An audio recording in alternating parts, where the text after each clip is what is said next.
Okay, so imagine being so good at reading America for filth that the FBI had a damn near 2,000-page file on you. Yeah, that was James Baldwin, writer, activist, and the king of intellectual clapbacks. And if you don't know him, don't worry, I got you. So, James Baldwin was born in 1924 in Harlem, aka the epicenter of black culture. But here's the thing, Baldwin was a genius from jump. By 14, he was already writing plays and preaching at church. But instead of going full pastor era, he chose violence, literary violence. By the 1940s, he was out here writing essays that had white folks shook. But America wasn't ready for a black man with this much intellect. So Baldwin packed his bags and said, I'm out, moving to Paris to write without racist nonsense in the way. Now let's talk about the books real quick. Baldwin didn't just write, he gathered.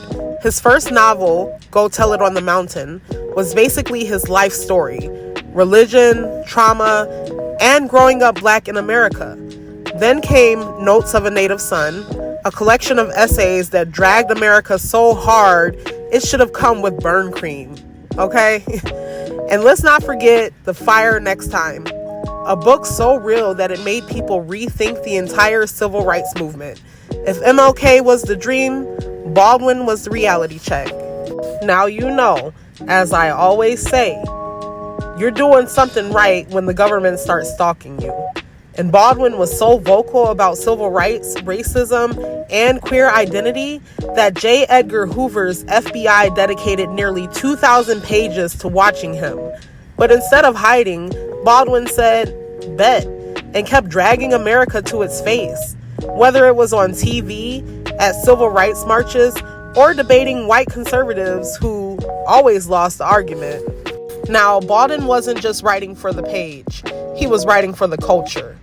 He was besties with Nina Simone because legends link up, marched with MLK, and still had time to give Malcolm X a side eye and debate William F. Buckley into oblivion. Oh, and let's not forget, he was one of the first major writers to openly talk about being black and queer in America. I mean, the man was decades ahead of his time. Now, Baldwin passed in 1987, but his words still hitting in 2025. When people talk about systemic racism, homophobia, or how America refuses to confront its own mess, they're just remixing Baldwin. His quotes go viral every year because he told the truth, and the truth does not expire. So next time someone asks, who's James Baldwin? Just say, he's the reason y'all know what gaslighting is. Drop a fire emoji in the comments if you learned something new. And don't forget to like, share, and follow the Mojo Chronicle because y'all gonna get this education.